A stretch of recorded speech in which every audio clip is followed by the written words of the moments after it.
Sinkronisasi, ya jadi kalau sinkronisasi itu nanti dibuat sinkron. Dibuat sinkron itu gimana dalam arti, dia nanti saat pasiennya mau nafas, kalau belum waktunya ngasih nafas, ya dia nggak ngasih. Tapi kalau waktunya ngasih nafas dan pasien ada nafas, ya dia akan bantu. Jadi ini benar-benar sebuah mode yang sangat demokratis ya. Kalau teman-teman butuh bantuan ya dibantu, tapi kalau mau jalan, jalan sendiri juga nggak apa-apa.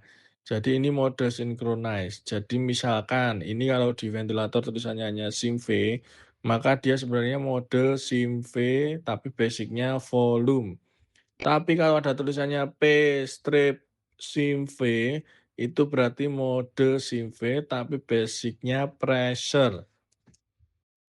Kalau yang SIM V ditambah PS itu berartinya SIM V-nya mode volume, tapi diberikan tambahan pressure. Jadi kalau PS itu beda dengan yang P SIM V, kalau PS itu hanya membantu mendorong, jadi memberikan dorongan. Jadi kalau yang P SIM V itu membantu membuka jalan nafasnya.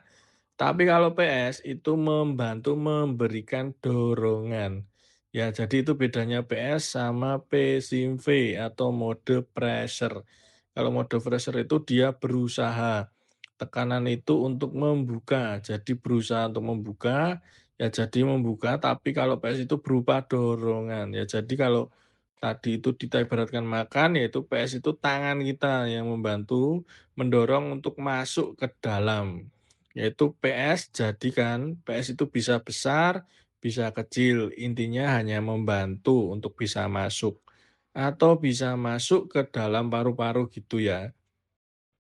Jadi agar volumenya dari pasien tapi dibantu untuk masuk ke paru-paru gitu ya. Nah apa ya aja yang di-setting ya. Kalau modenya volume berarti sama, cuma bedanya kalau S, jadi bedanya SIM V sama kontrol itu adalah kalau di mode kontrol triggernya dimatikan, tapi kalau di SIM V triggernya dikasih. Nah, trigger itu bisa disetting tinggi, bisa disetting rendah. Jadi kalau di setting rendah itu berarti makin sensitif, pasiennya cuma, "Hah," gitu, "oh ada pasiennya butuh nafas," misalnya, kayak gitu. Jadi kalau trigger itu biasanya disetting, bisa disetting rendah atau disetting tinggi ya kan oke. Jadi kalau disettingnya terlalu tinggi ya mau pasiennya sampai, "Hah," megah-megah pun ya dianggap, "Wah belum memenuhi syarat, ini belum memenuhi nih berarti, belum ada nafas," gitu ya. Jadi trigger itu syaratnya apa ya, istilahnya batas minimal mesin menganggap pasien sudah butuh nafas, atau pasien bernafas atau tidak. Nah, gambarnya seperti apa? Gambarannya itu seperti ini. Jadi kalau, "Oh sebentar, tadi gambarannya seperti ini, sorry ya, gambarannya seperti ini. Ini punya mesin, nah ini punya pasien bernapas sendiri, ini punya pasien, ini punya mesin lagi." Jadi seperti yang saya bilang tadi ya, ini settingnya 15 kali per menit dengan tidak volume 500. Maka kalau 5 kali per 11 kali per menit berarti kan 60 dibagi 15. Berarti detik kali sekali mesin ngasih napas 4 detik sekali. Ini punya mesin ya, nafas hembuskan, pasiennya nafas sendiri. Oh silahkan ini karena belum waktunya saya kasih nafas 4 detik dia akan ngasih lagi sesuai dengan settingannya. Ya kalau ada trigger di waktu keempat ya tetap dikasih.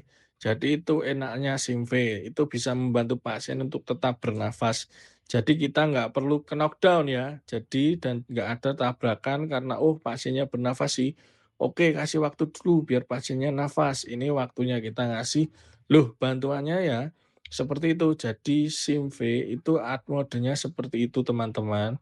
Ya jadi SIM-V modenya seperti itu, sebelumnya kita mempelajari konsep tentang mode SIM-V. Setelah sebelumnya kita mempelajari konsep tentang mode SIMV, selanjutnya kita akan masuk ke tahap praktik. Pada bagian ini, saya akan menunjukkan secara langsung bagaimana menerapkan materi tersebut menggunakan software Hamilton Medical. Pertama, kita lakukan pengaturan pasiennya. Untuk tipenya, kita pilih orang dewasa, gender, kita pilih laki-laki, dan untuk tinggi dan berat badannya, kita sesuaikan dari berat badannya. Kita buat berat badannya menjadi 60 kilogram. Ketika sudah semuanya seperti ini, kita pilih start. Setelah tampilan monitor menjadi seperti ini, maka kita bisa lanjut untuk memilih modenya di bagian sini. Kemudian kita pilih PSIMV dan kita continuous. Setelah itu, pada tampilan ini kita pilih flow trigger dan ubah angkanya menjadi 1,5. Dan juga kita ubah oksigennya menjadi 100%. Kemudian pilih confirm, dan kita pilih start untuk memulainya. Maka tampilan monitor akan berubah menjadi seperti ini. Kemudian pada bagian grafik, kita pilih layout 1 supaya grafik volume dan grafik tekanan menjadi terlihat. Mode SCMV dinyatakan berhasil apabila saturasi oksigen menunjukkan angka di atas 90%.